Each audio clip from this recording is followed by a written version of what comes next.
చైనాలో ఇటీవల కలవరం సృష్టిస్తున్న హెచ్ఎంపీవీ వైరస్ మన దేశంలోకి విస్తరించిందనే వార్త రావడంతో ముందస్తు జాగ్రత్తలు చేపట్టామని శ్రీకాకుళం జిల్లా వైద్య ఆరోగ్య శాఖ అధికారి డాక్టర్ తెన్నేటి వెంకట బాలమురళీకృష్ణ చెప్పారు.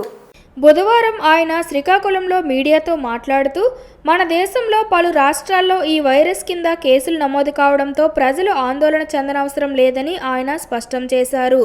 ఇది ముమ్మాటికి 20 ఏళ్ల క్రితం వచ్చిన పాత వైరస్ అని, ప్రజలు అప్రమత్తంగా ఉండాలని, కోవిడ్ సమయంలో పాటించే జాగ్రత్తలు ప్రస్తుతం పాటించాలని విజ్ఞప్తి చేశారు. హెచ్ఎంపీవీ వైరస్ కలవరం మొదలైన దృష్ట్యా జిల్లా కేంద్రంలో ప్రభుత్వ ఆసుపత్రిలో 20 పడకలతో ప్రత్యేక వార్డు సిద్ధం చేశామని చెప్పారు. సంక్రాంతి పండుగ సందర్భంగా ప్రజలు విధిగా మాస్కులు ధరించి శానిటైజేషన్ నిత్యం చేసుకోవాలని సూచించారు. వ్యాధి లక్షణాలు కనిపించిన వారు తక్షణమే సమీప ఆరోగ్య కార్యకర్తను సంప్రదించాలని కోరారు. అయితే గత అనుభవాలను దృష్టిలో పెట్టుకొని ఈ వైరస్ పట్ల ప్రజలు ఎంతమాత్రం ఆందోళన చెందనవసరం లేదని ఆయన స్పష్టం చేశారు. మనకి పేపర్లో చూస్తున్నాము, హెచ్ఎంపీవీ వైరస్, హ్యూమన్ మెటాన్యూమా వైరస్ మనకి తమిళనాడులోని, గుజరాత్లోని, అలాగే బెంగళూరులో కేసెస్ రిపోర్ట్ అయ్యాయి. అయితే ఈ కేసెస్ అంతా మనం భయపడవలసిన పనేం లేదు. ఇవి ఇన్ఫ్లుయెంజాలోనే ఇది ఒక రకం వైరస్. దీనివల్ల మరణాలు సంభవించడం అనేది రేర్. బట్ ఏంటంటే మనందరూ ప్రజలందరూ అప్రమత్తంగా ఉండాలి. అంటే పేపర్లో వస్తున్నట్టుగా అంత సీరియస్నెస్ మాత్రం దీనికి లేదు. అక్కడక్కడ కేసులు వస్తున్నాయి ఇంకా.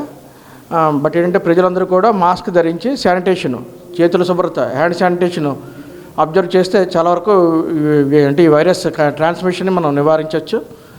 అయితే దీని గురించి మనకు పై అధికారులందరూ కూడా నిన్ననే జూమ్ కాన్ఫరెన్స్ నిర్వహించారు. అందులో చెప్పడం ఏంటంటే ప్రతి జిల్లాలో కూడా ఒక 20 బెడ్స్ వార్డు మెడికల్ కాలేజీలో ఆల్రెడీ ఎస్టాబ్లిష్ చేయడం జరిగింది. ఒకవేళ సీరియస్ కేసులు ఏమైనా ఉంటే ఆ వార్డులోని అడ్మిట్ చేసి ట్రీట్మెంట్ చేయడం జరుగుతుంది. చిన్న చిన్న కేసులు ఏమైనా ఉంటే కూడా మీ నియరెస్ట్ ఆరోగ్య కార్యకర్త, అంటే ఎవరైనా వ్యక్తిలో జ్వరము, ముక్కు కారడము, జలుబు, తర్వాత ర్యాషెస్ అంటే దద్దురు లాంటివి ఏమైనా వస్తే వెంటనే మీ దగ్గరున్న ఏఎన్ఎంని కానీ మెడికల్ ఆఫీసర్ మీ దగ్గరున్న పిఎస్సిలో సంప్రదిస్తే వాళ్ళు అది మెడికల్ ఆఫీసర్ చూసి ఒకవేళ అది మామూలు ఇన్ఫ్లుయెంజా వైరస్సా లేదంటే హెచ్ఎంపీవీకి రిలేటెడ్ అనేది నిర్ధారించి తగిన టెస్టులు అవి చేయడం జరుగుతుంది.